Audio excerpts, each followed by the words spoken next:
Senator, it's great to see you again. It's been a while. The last time you were and I were on a video like this was just over 2 years ago when you were on my podcast back in May of 2023.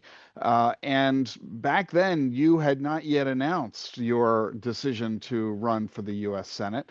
And it's great to see you again here. You're really one of the original blockchain OGs. A lot of folks in the Senate and in the House, as we all know at this point, are people who are favorable about crypto. They're supportive of legislation that's coming.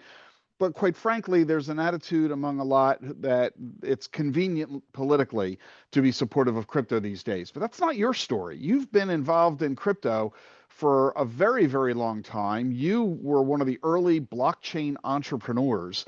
Tell everybody about your crypto journey. Yeah, absolutely. So my crypto journey started about 11 years ago. Actually kind of funny. My youngest son, who's now 27, came to me and said, "Dad, I got one word for you." I go, "What's that?" He goes, "Bitcoin." And this is back in 2014. He said, "Put every cent you have and buy Bitcoin." Now, can you imagine if I listened to him? It would have been a lot better. He's doing pretty well, by the way. But it made me think about what is the underlying technology, maybe put me on a journey of curiosity.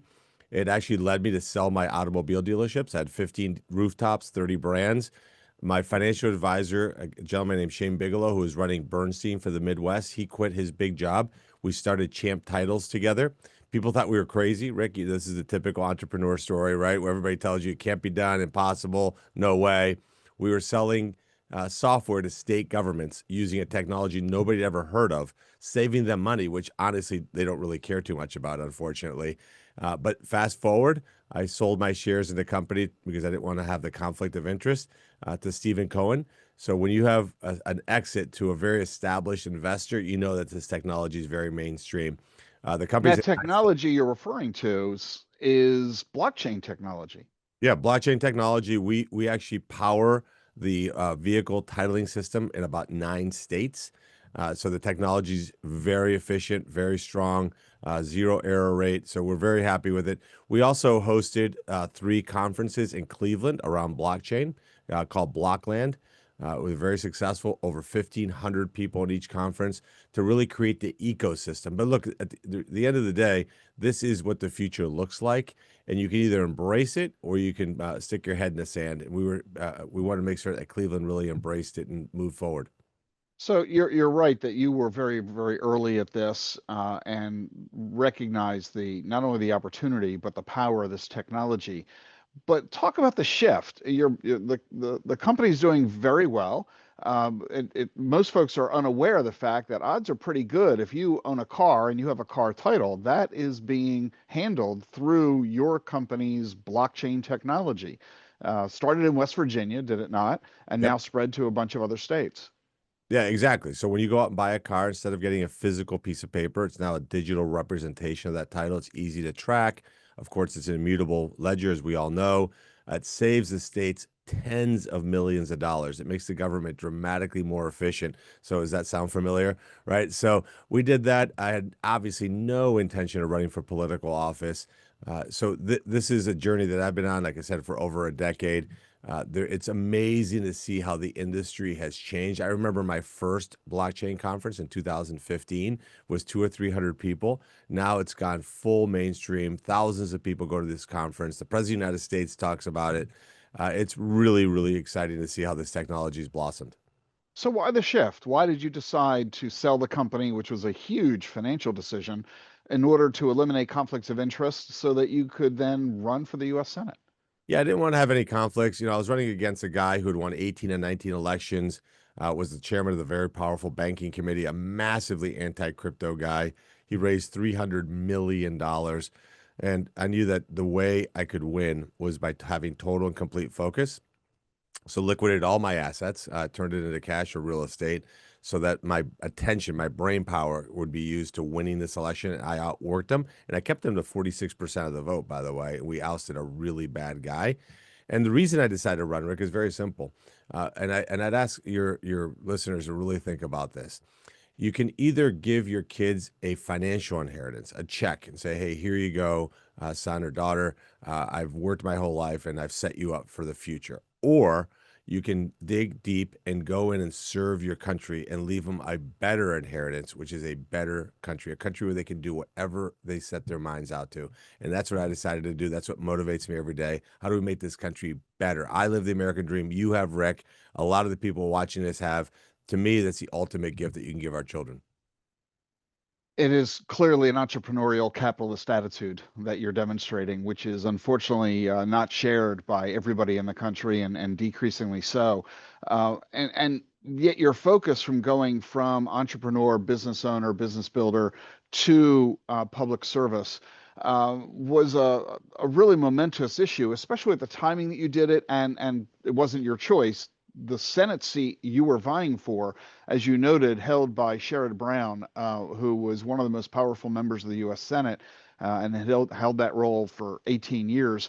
Many regarded your Senate race as one of the most important of this past election cycle, and one of the most closely watched in the world of crypto.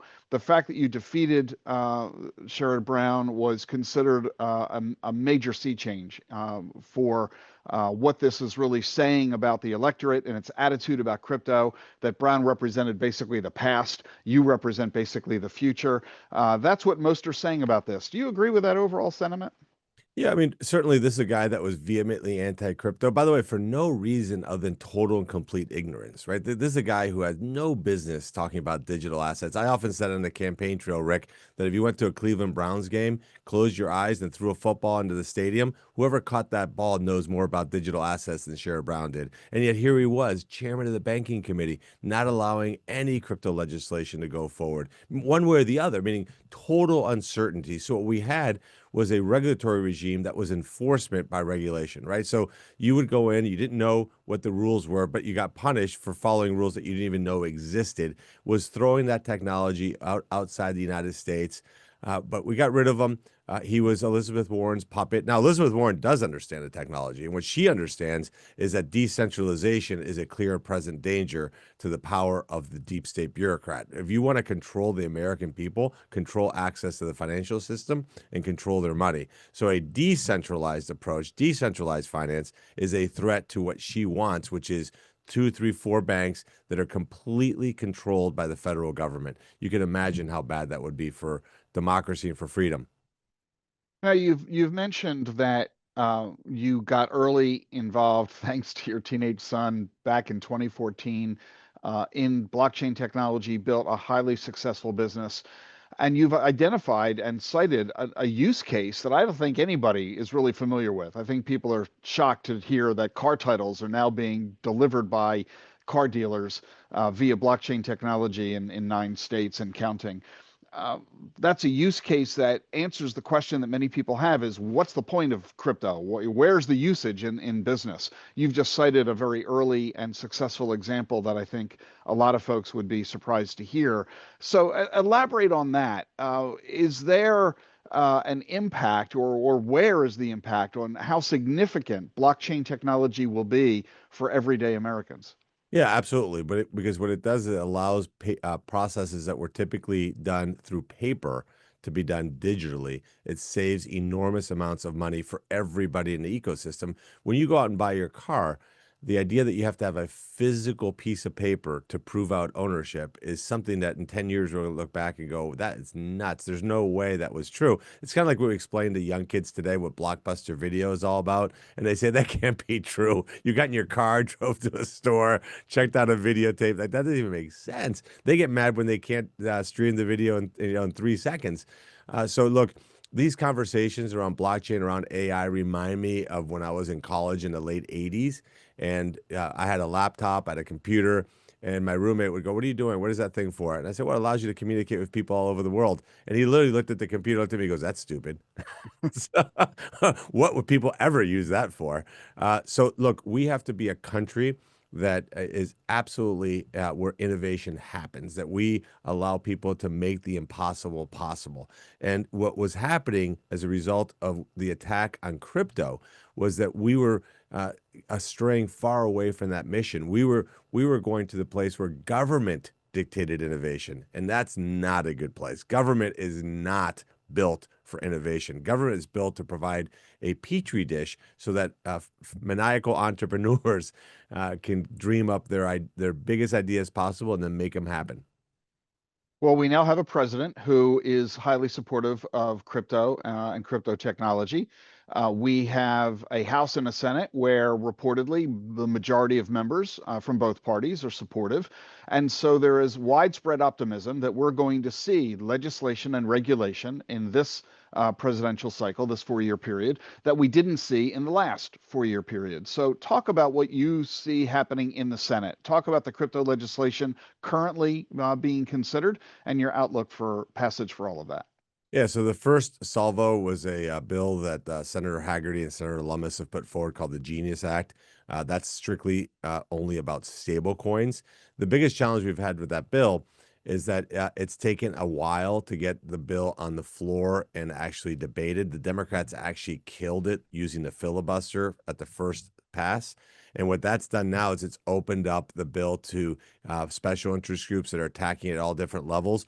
I'm hoping that that Senator Haggerty and Senator Lummis can land the plane there, and next week we can vote and get that bill forward. But there's what's called an amendment process that happens here in the United States Senate, and Elizabeth Warren is very slick. And what she's been able to do is round up a lot of people to put some toxic amendments on that bill that have nothing to do with the Genius Act, but will certainly, it could potentially kill it. I'm still optimistic. I think we got to get the Genius Act across the finish line. By the way, no brainer. I mean, this is a bill that says, look, if you're going to issue a U.S. denominated stablecoin, we want those issuers to be in America under the American regulatory system. That's great. And then you have these companies selling U.S. dollars all over the world. They become the largest holder of U.S. treasuries. That's all very, very positive. You should see, though, Rick, the conversations that are had in this building around that bill. It is so insane. And it hinges on the fact that we have people here who have no idea about technology. So when you have people who are not technologists, who are not entrepreneurs, who are not business people, and yet they're making decisions for entrepreneurs, technologists, and business people, a lot can go wrong. And we're seeing it with this bill. But I'm still hopeful it gets across the finish line. The next item up will be the market structure bill, which is critical because we have to differentiate between a currency like a stable coin, a commodity like Bitcoin, digital securities, and of course, other tokens. So there's four very different kinds of digital assets. Here, it's all put in a blender, and people have a hard time differentiating from one to the other. But I'm hopeful that that market structure bill gets out of the House soon, and we can consider it in the Senate. I think it's obvious why the stablecoin bill is first, because it's the least controversial. There's no market volatility to its pricing. It's just essentially a digital version of a money market account. So what's not to love? So it seems to be the low-hanging fruit, which is why the Senate started there, no? Yeah, exactly right. I mean, if we can't get stablecoin done, we're not going to get market structure done because again, stablecoin, like you said, is very simple. By the way, all positives for the U.S. The companies end up being domiciled in the U.S. They're out there selling for us the U.S. dollar, stapling the fact that the U.S. dollar is the world reserve currency. They go out and for every stablecoin they issue, they have to buy cash or a U.S. Treasury. So, in essence, at some point in the future, I can see stablecoin issuers being the largest holders of treasuries. That's fantastic. It shouldn't be China. It shouldn't be any other country if it can be stablecoin issuers. So, it's fantastic. It's really, really good news because, by the way, Europe is desperate to have it be the euro and be the dominant currency in stablecoins. The Chinese, of course, want their currency, but we got to be first. We got to be out there, and we have to have these companies under the U.S. regulatory system where we have more visibility, more control. One of the concerns that people raise in the conversation of crypto is the need to maintain consumer protection while we're fostering the opportunity for innovation. How do we balance those two? Yeah, no, that's absolutely critical, and I hear that over and over again here in the halls of Congress. But here's what I would tell you, your viewers, and what I tell my colleagues: you got to look at where the system is today. So forget any digital assets, digital currencies, commodities like Bitcoin. Forget all that for a second. Just talk about the worldwide banking system with cash. Does money laundering happen with today? Does illicit activity happen today? Does it happen with credit cards? You saw that in the Middle East. Iran is actually money laundering through credit cards, right? That doesn't mean we ban credit cards. So if the goal is to make the system perfect, where there's no illicit activity, no consumer fraud. We will never get past home plate. So the bottom line is the question should be, is this a better system? Does the system improve the current status quo? And it absolutely unequivocally does. I had one of my colleagues on the floor the other day talking about how with stable coins, seniors are going to get scammed because they'll have to walk into the convenience store and buy Bitcoin at a Bitcoin ATM. Rick, do you think that a senior citizen is going to figure out how to use a Bitcoin ATM at a convenience store? That's never going to happen. And by the way, senior scams happen, sadly, but they happen with cash. They happen with checking accounts. They happen the good old fashioned way. So again, the standard can't be perfection. The standard's got to be, is this a better system? Is it more trackable? Does it prevent consumer fraud? Does the KYC standards improve? And the answer to all those is yes, yes, and yes. Yeah, I don't think we need to be worried about senior citizens getting ripped off because of a Bitcoin ATM. I think they need to be more concerned about their daily caregivers riffling through their purse. Of course. Um, Of course. But is you that see what I'm saying? That we don't ban purses. You see, but by the way, that's a real speech. You can look that up for those of you who are uber bored. Look up Dick Durbin Bitcoin ATM, and he gives a very impassioned speech for like 15 minutes in great detail. Talk about this hypothetical senior citizen that walked into a convenience store to pay off $2,000. Which again, if it was a Jeopardy question, it's things that didn't happen for 1,000 because there is no senior. I have a hard time figuring out a Bitcoin ATM. These are not things that are very prevalent. so explain then why comments like those continue to bubble up by members of the House and Senate who are trying to come up with reasons to oppose various legislative and regulatory initiatives regarding crypto. Why is there so much passion on this topic when it's just technology, it's just software, it's just another asset class? Why is there so much passion about this? Well, I substitute the word passion for grift. One of the things that happens here in Washington, D.C., is that sadly, a lot of the people here, all they care about is staying in office and getting reelected. And in order to do so, they need money to fund their campaigns. And so imagine, Rick, that you could give money to a political candidate to protect your business from competition, right? The fundamental core of capitalism is that it's a free market. I have to be better. Like when I had car dealerships, I had a Mercedes dealership in the west side of Cleveland. I had to beat the Mercedes dealership at the east side of Cleveland. How do I do it? I had a better team, better service, better culture, et cetera. The things that we do to win in business. But imagine instead, I can give political contributions to a political candidate that isolates me from competition. So you look at the big banks, the people who are going to be disrupted by this technology. They fund political campaigns. They give them these false talking points, and then they're talking to people who just don't know. They have no idea what they're talking about, so they regurgitate talking points. Like, look, if you have stable coins, you're going to have North Korea is going to wreak havoc all over the world because they're going to fund terrorism in every corner on earth. I'm like, what?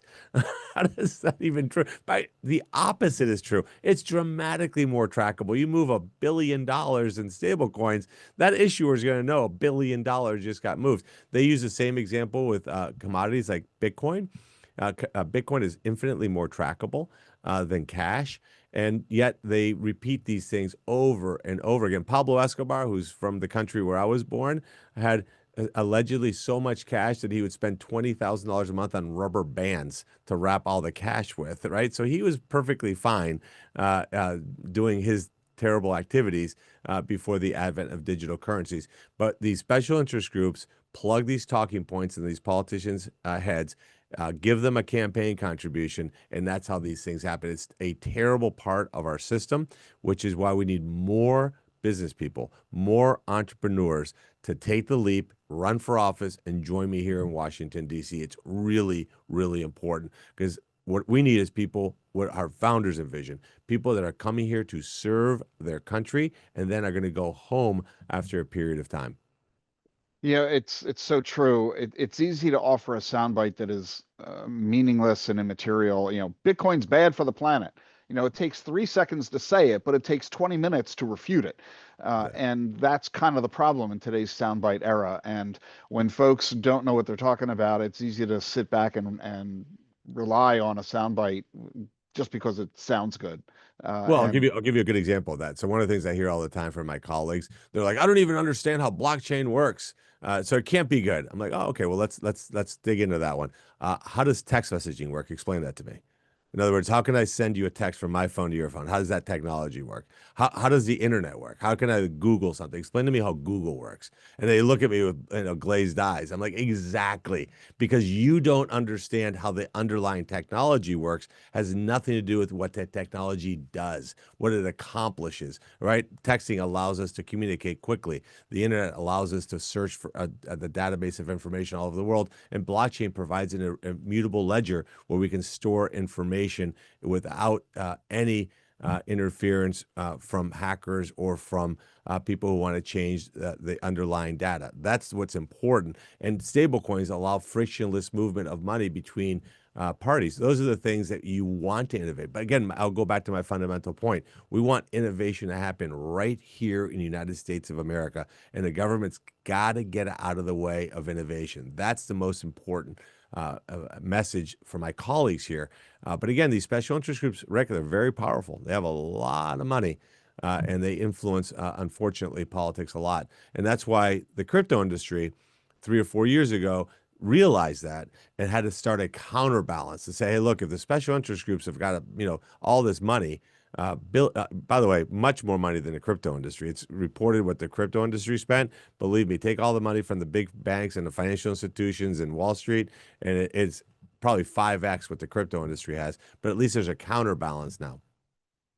one of the concerns that has been raised from the opposition to crypto is the president's family's engagement in crypto activities, that they are personally profiting from this opportunity. And to what degree would you say that that is impacting the legislative process? Well, look, Trump derangement syndrome is real. And by the way, this is the nuclear center of Trump derangement syndrome here in the United States Capitol. Look, we have ethics laws on the books already. Why would we penalize one technology versus another? It'd be like saying that the president's sons have stocks in a company, so no stocks can ever be traded again because the president's son are trading stocks, or they have money in a venture fund, so venture funds are now outlawed because we can't have venture funds as long as the president's family is doing this. We have ethics laws on the books. The ethics laws exist. He's complying with every single one of these ethics laws. And by the way, he doesn't take a salary. He's the one president of the United States whose net worth has dropped dramatically since running for office. The man has been shot at once, attempted to be shot at 2 other times, and he's given up a lot to run for president of the United States. He is not doing this to make money. This is a man who's doing this because he genuinely, in his heart, wants to make the country better. These are false flags that the Democrats put out there. Again, special interest groups that fund these candidates' campaigns, and they put these talking points out into the public sphere to create doubt and to create animosity against what is just, like you said, this is just technology. Why is this partisan? Don't we want innovation to happen in America? How is that a Democrat or Republican issue? We want the country to be the most innovative nation on earth with the most creative entrepreneurial people on the planet. That's what we've always been, and we have to continue to do that. One of the confusing elements for a lot of people is the fact that there's a difference between legislation and regulation. You on the Hill are focusing on the legislative front, but we have seen, just as over the past 4 years there's been no legislation, we've also seen a complete absence of regulation from anybody, the SEC, CFTC, you name it. Um, there is now widespread optimism that with new leadership at all of the regulatory agencies, that we're going to see regulatory um, clarity, that all of the tax rules are going to be clarified at the IRS, that we're going to see the rules of the road laid out. Do you have a preference as to who will be the primary regulator of crypto, SEC, CFTC, a brand new agency? And when do you think all this is going to get clarified? So you're absolutely right. So legislation obviously needs to set the guardrails, the rules of the road, appropriate the money for the agencies. Here in the United States Senate, we're in the personnel business. So we get to approve the president's nominees. And the president's put forward the best cabinet, best nominees, I think, in American history, honestly. These are truly great and incredibly smart people. I've had the honor of voting for all of them, getting them confirmed. We just got Mickey Bowman at the Fed, Paul Atkins at the SEC. We have a new head at the OCC, which is a great person. So that is what we do. And then you go over to the executive branch, and that is implemented. And that implementation is key. Look, Biden had objectively the dumbest cabinet in American history. Gary Gensler's a complete moron. Thank God he's no longer in charge of anything, honestly. So that makes a big difference. So what we need is to make certain that everybody understands a set of transparent rules. Here are the rules of the road. Here's what you have to abide by. So then you build your technology, build your company around something of certainty, not because you're going to have a regulator that comes in and makes things up. In terms of who should regulate, depends on what we're talking about. If you're talking about a commodity like Bitcoin, it should be regulated like other commodities. If you're talking about a currency like stablecoins, then stablecoins should be regulated by the OCC, just like currencies are regulated. If you have digital securities, well, then you should have a digital security regulated like any other securities regulated. And a token, same kind of idea. So we don't have to reinvent the wheel. We just have to be smart about what it is that we're doing. It's funny you say that because it is so common. Probably every week I get an email or a phone call from an investor or an investment advisor asking the question, should I do blank with Bitcoin? And the question is always, if they had substituted Bitcoin with stock, they would know the answer. In other words, why is it that people assume that just because we're talking about crypto, you need to have something totally new and different? This is just another asset class. This is an equity ownership asset. So why are you treating it any different than anything else that you've already been dealing with, right? Yeah, I mean, for example, I'm 58 years old, Rick, and if I told you, hey, I want to take 100% of my net worth and put it into high growth stocks, what would you say to me? Say No, that's probably overweighted. of course, right?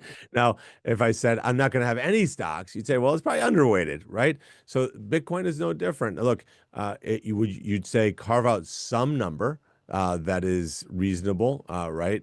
Some depending on where you are in your life journey, right? A 25-year-old is going to have a different financial plan than a 55-year-old than a 75-year-old.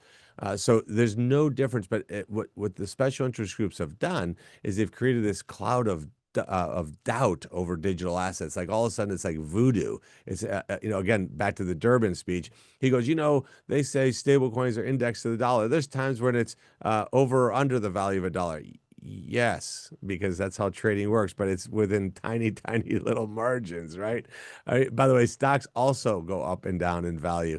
But they've done a great job of creating confusion and making the entire asset class toxic. There's a lot more, by the way, controversial asset classes. We don't need to get into that in this podcast, but you're very familiar with them. That you'd say, well, maybe if I said to you, hey, should I put all of my net worth in credit default swaps or 100% of my net worth in shorting stocks? You'd probably say that's probably not a good idea, Bernie. Right? So again, financial advisors should be knowledgeable about this technology, know what it does, and who is the right person to have it and what mix in their portfolio, and get past the kind of the talking points behind it. So two final questions I have for you, Senator, and just thank you again for the time you've spent with us. First, you've articulated really well the underlying technology, blockchain technology, as a disruptive and advantageous technological improvement over the way business currently operates. It's faster, cheaper, safer, allows businesses to operate more efficiently and productively, which is all good, good, good, good, good. What's not to love? But what does any of that have to do with Bitcoin? In other words, I get why people are excited about blockchain technology, but translate that into why does that mean I want to buy digital assets like Bitcoin or, choose your poison for whatever token or coin you want to talk about. How does the argument of blockchain tech spill over to investing in Bitcoin?